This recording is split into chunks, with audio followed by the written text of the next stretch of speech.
Selamat pagi, saudara kita termasuk saya biasanya abis-abisan kalau melewati hari raya seperti Lebaran. Nah, ada acara halal bihalal, bagi-bagi THR, ketemu keluarga, saudara, dan lain-lain. Tapi jangan terlena, karena habis Lebaran tuh masih ada hari-hari setelahnya. Nah, gimana caranya agar kita bisa tetap mengelola keuangan dengan baik pasca Lebaran biar nggak boncos? Kita bahas bersama dengan perencana keuangan Mitra Rencana Edukasi, Mbak Mike Rini Sutikno. Mbak Mike, selamat pagi. Gimana selamat kabarnya? Pagi. Alhamdulillah baik. Alhamdulillah. Selamat Lebaran, selamat Hari Raya Idul Fitri. Minal aizin wal faizin ya, Mbak Mike. Baik, Mbak Mike, kan kalau Lebaran nih biasanya kita ngerasa kayak dapat uang kaget ya, dapat THR, kadang-kadang deket sama gajian, terus jadi terlena. Nah, sebenarnya kesalahan apa sih yang biasanya kita masyarakat lakukan di hari raya?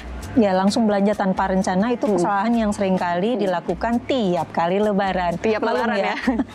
Malam ya, begitu terima uang banyak itu kayak lupa diri ya, lupa diri, dan kemudian langsung membelanjakan pada hal-hal yang rasanya penting tapi sebenarnya nggak prioritas ya. Contohnya seperti belanja baju baru, belanja makanan ya.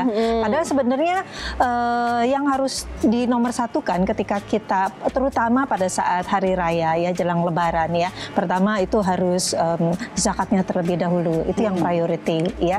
Kemudian yang lain-lain itu sebenarnya sesuai kemampuan saja ya.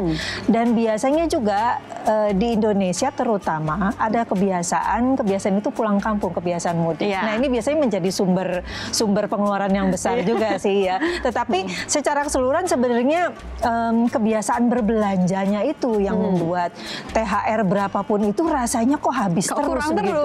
Iya. Dan gitu kalau kurang biasanya apa akibatnya? Akhirnya ngambil dari gaji, yang mana sebenarnya gaji itu kan buat untuk kehidupan selanjutnya. Artinya buat misalnya transport ke kantor ya, dan biaya hidup biasa umumnya lainnya lah. Nah, artinya ketika kita dapat THR sebenarnya pembagian pos-posnya tuh kayak gimana? Kan pertama zakat ya. Terus apalagi nih pembagiannya?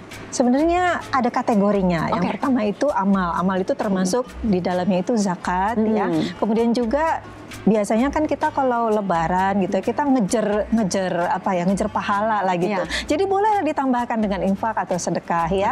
Dan biasanya juga ada kebiasaan ngasih hadiah nih. Kemudian ngasih hadiah ini termasuk hadiah berupa uang di dalam amplop alias angpau Lebaran gitu. Itu sebenarnya nggak wajib sih ya. Dan bisa diganti juga dengan yang lain. Intinya yang wajib itu yang harus dibayar ya. Zakat itu ya ada zakat fitrah, ada zakat mal ya. Itu harus dibayar sesuai dengan ya kalau sudah masuk nisabnya. Yang kedua itu kategorinya biasanya adalah makanan khas hari raya. Nah, makanan khas hari raya ini bisa terdiri dari suguhan, kemudian makanan utamanya ya. Kemudian biasanya juga ada makanan hantarannya.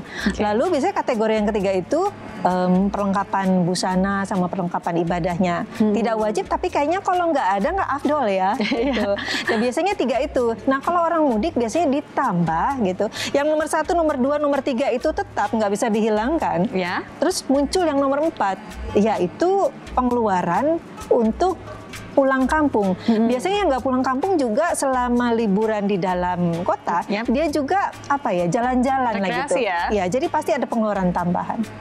Nah, kan salah satu tradisi kalau Lebaran juga bagi-bagi THR ya ke keluarga. Tapi kan kadang kita juga bingung ya, harus ngasih berapa sih ke keluarga, dan yang budaya nggak enakan ala Indonesia ini kadang-kadang bikin kita jadi bikin patokan sama dengan orang lain yang padahal kondisi keuangannya belum tentu sama. Sebenarnya kalau memberikan THR lagi misalnya ke saudara, kemudian ke keluarga, hitung-hitungannya gimana sih yang pas dengan keuangan kita?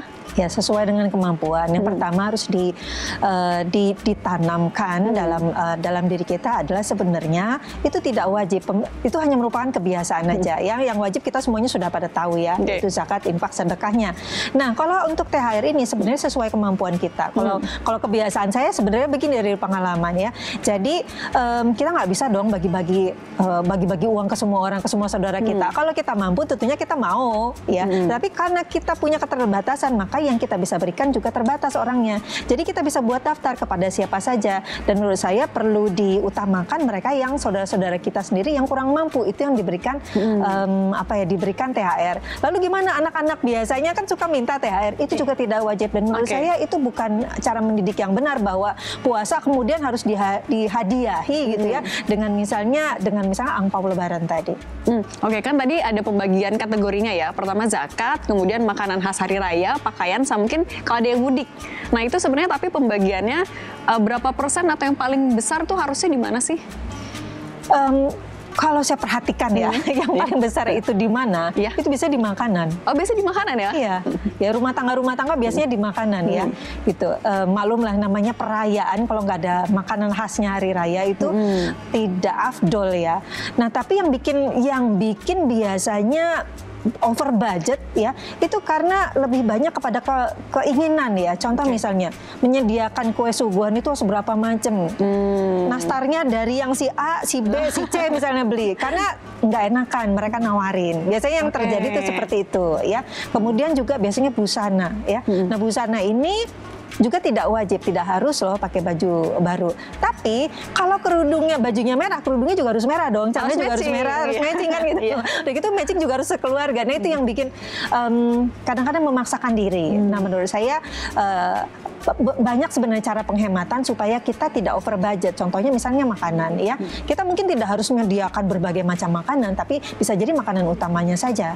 Ya. Kemudian untuk baju, kalau nggak bisa beli yang matching dari atas ke bawah, mungkin dikombinasi dengan yang lama gitu ya. Kemudian juga perlengkapan ibadah juga tidak harus baru. Yang penting kan bersih, yang penting hatinya kan ya. Ya, yang penting kan makna dari lebaran itu sendiri. Betul sekali. Nah tadi soal makanan yang bisa jadi paling besar juga nih, kan biasanya juga mungkin ada beberapa pemirsa Kompas TV saat lebaran ada ART-nya pulang. Jadi akhirnya jajan makanan di luar. Ini juga jadi salah satu sumber pengeluaran baru. Nah gimana nih cara mengatasinya?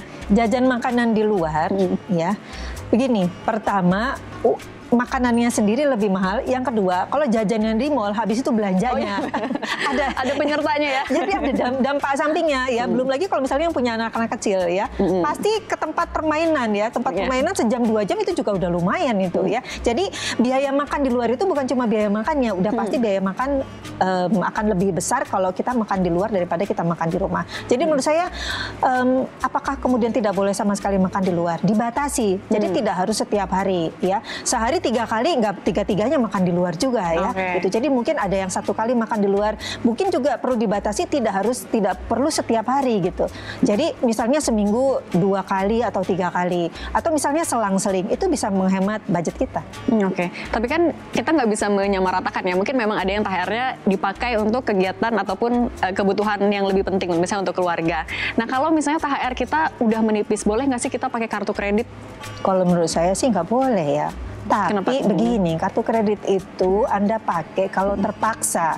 Misalnya di tengah perjalanan atau di tengah proses merayakan hari raya terjadi suatu kondisi darurat ya, yang kemudian menghabiskan dana THR Anda. Ya. Anda boleh pakai kartu kredit karena memang untuk menyambung hidup, sifatnya itu darurat. Tapi kalau tidak darurat jangan digunakan. Jadi sebenarnya kalau sudah lebaran, kemudian bagaimana kita menyambung sampai misalnya gajian tanggal berikutnya. Jadi upayakan hidup dengan apa yang ada. Ya, kita lihat di rumah itu masih ada apa saja yang bisa kita manfaatkan. Contohnya mungkin masih ada sisa kue lebaran, ya, masih ada kita lihat di kulkas kita itu masih ada apa saja ya. Jangan sampai kita jadi double pembelian ya. Nah, jadi menurut saya kalau kita setelah lebaran kita harus berupaya dengan menggunakan apa yang ada, itu perlu dibagi tinggal sisa berapa hari sampai menjelang gajian berikutnya.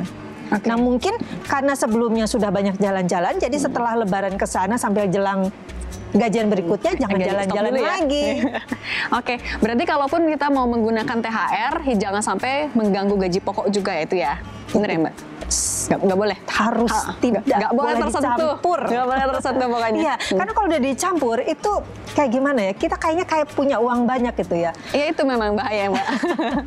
Padahal itu seperti halusinasi, kayaknya punya uang banyak. Apalagi kalau kita punya kartu kredit ya, kita berasa kita punya uang lebih, padahal itu bukan uang kita. Nah, terutama juga menurut saya Anda perlu waspada dengan adanya berbagai penawaran dari pay later nih. Ini lagi pasti lagi sedang sangat-sangatnya di apa ya, maksudnya orang pasti lagi sangat dibujuk dengan berbagai penawaran promosi penjualan.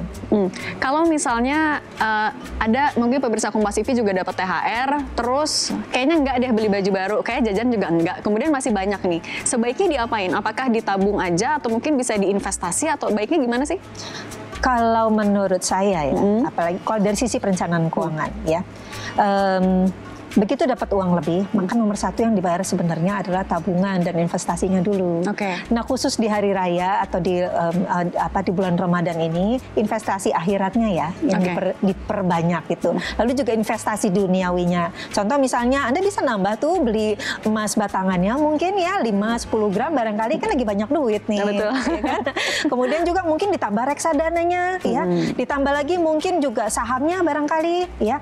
Itu yang harus ditambah karena mumpung lagi banyak duit. Kalau enggak, kita mungkin enggak ada motivasi gitu untuk menambah investasi kita. Motivasinya malah pengen belanja lebih banyak. Jadi di depan sudah dipotong duluan untuk menambah investasinya, baik akhiratnya maupun duniawinya. Oke, Mbak Mika, terima kasih banyak tips mengelola THR biar nggak boncos ya, apalagi ini baru-baru banget Lebaran. Mbak Mika, terima kasih sekali lagi, selamat Hari Raya Idul Fitri, semoga sehat selalu. Terima kasih.